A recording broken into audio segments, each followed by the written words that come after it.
दिन बेटी पराई हो जाएगी, एक दिन बेटी पराई हो जाएगी। मान जाए मनवा अकेला चला जाएगा, मान जाए मनवा अकेला चला जाएगा। अकेला जाने के लिए आया और अकेले ही आएगा और अकेले ही आएगा। तो फिर घमंड गाएगा, बेटा का घमंड, बेटी का घमंड, बहू का घमंड, सास का घमंड के ससुरे का। अरे अकेले आए अकेले जाना है, इसलिए एक संबंध बना है तो संबंध जाका था बना रहे, और बिगाड़ना थोड़ी संबंध को निभाना है उसको। पर एक बात का जरूर ध्यान रखना है, आसक्ति नहीं करना बस। अगर हमने कभी संबंध बनाया पत्नी से तो पत्नी में उलझना नहीं है। देखो एक और कह दे आपसे, आप कहोगे ये बात तो कहते ही नहीं है। जितनी घर में पत्नी झगड़ालू मले उतने परमात्मा से प्रेम बनेगा। और पत्नी जितना प्रेम करने वाली मली तुमसे, तुम भगवान से दूर हो जाओ। हाँ भाई, हमारे श्रीमान हरिप्रसाद जी मामा जी के सुपुत्र भैया जो है अपने क्या संजय का नाम संजय महेश, उनकी तरफ से अन्नदान भगवान की चरण। अन्नदान से बढ़कर नहीं है, पर द्रव्य में भी सब कुछ आ जाता है, ऐसी बात नहीं, पर ये दान सबसे बड़ा होता है। अब इससे क्या होता है, देखो हमें भी उसकी ये रहती है, आपको भी रहती है कि ये कितनी श्रद्धा है भागवत के प्रति कि अपना अंश अपना कण भगवान के नाम पर चढ़ा रहे हैं। हमें भी इस बात का रहता है कि देखो कितना इनका प्रेम है। इससे कोई ऐसा नहीं है कि आपके धन से कोई हमें आडंबर खड़ा करना है, नहीं। मांगू नहीं मर जाऊं अपने तन के काज, परहितकार ने मोहे नहीं आवे लाज। मेरे लिए नहीं मांगा, पर इसमें भगवान की कृपा से भागवत में जिसे अब थोड़ा थोड़ा आपका पुण्य होगा तो इसमें प्रसाद भी बटेगा, सब काम होगा तो भगवान की कृपा से थोड़ा थोड़ा अंश सबका हो जाए तो सबके पल्ले बंधे और अपना भी अंश लग जाए तो सबका भाग हो जाए।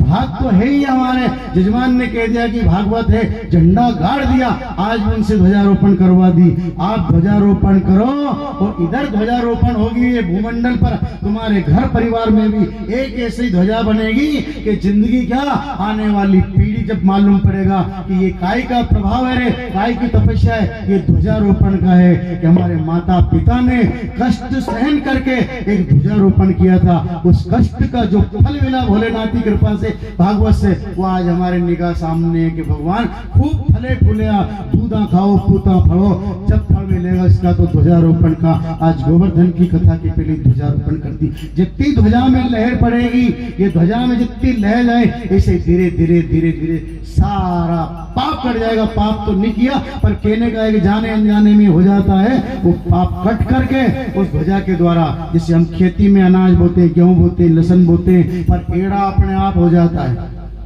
आरा समझ में, एड़ा अपने आप होता है। ऐसा कैसे जिंदगी में हमने कुछ नहीं करा, अच्छे कर्म किए, पर पाप अपने आप हो जाता है, वो कटता है। ऐसे ही कटता है जैसे ध्वजा लहराती है। द्वारका में जो ध्वजा गुरुदेव ने स्थापन की थी, वो ध्वजा वो लहराती है उस द्वारकाधीश के मंदिर पे। आज भी द्वारकाधीश की कथा में, गोवर्धन में आज ध्वजारोपण का बहुत बड़ा महत्व था। सपत्नी सहित ध्वजारोपण करना ये बड़े सौभाग्य की बात है, ताकि हमारा भी उद्धार कर दिया कि आज हम भी इसमें सम्मिलित हो गए ध्वजारोपण। ऐसा कभी मत करना कि ऐसा कि जैसे जिस प्रकार आप भी खाली धूप में बैठ जाओ, समझ में कम आ रहा आपको, इधर से समझ लो। अब आप एक काम करो, ज्यादा तो उलझो मती कथा में, सुलझाएं आपको उदाहरण से। अभी काय का दिन था ये जो निकल गया, महीना 15 दिन 4 दिन पहले, कतरी कड़ाके की पड़ी, क्या थी? ठंड। ठंड में नहाओ।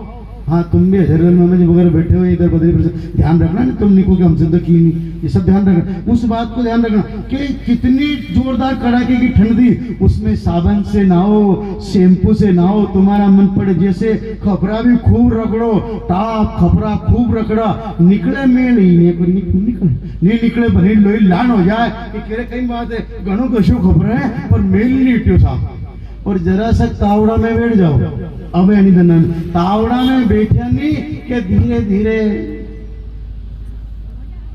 धीरे धीरे धीरे धीरे धीरे धीरे लेथड़ा का लेथड़ी पड़ने लगे। उनने की यो कई हो रही है यार, अरे कहीं मत पूछे रहते कि जो जो मेल कहाँ से नीचे दरबार खपरा से नहीं निकले हो, वो अपने आप हाथ फेर से ही निकले। नहीं मानो तो बैठो। इसीलिए तो आपसे कह रहे हैं कोई सदगुरु मिल जाए, अपना सदगुरु मिल जाए, कोई अपने लायक, उससे को कि टाप से नहीं निकला, कवेलू से नहीं निकला, शैम्पू सरफ साबन सब लगा लिया। एक काम करो, एक इशारा कर दो खाली हाथ का, एक हाथ का इशारा करा जिसमें खाली हाथ लगाया काया को, अपने आप कटे, अपने आप कटे। जो खाए से नहीं कटा, नहाने से धोने से साबन से खपरे से अपने आप मेल कटा। ऐसा ही पाठ से पूजा से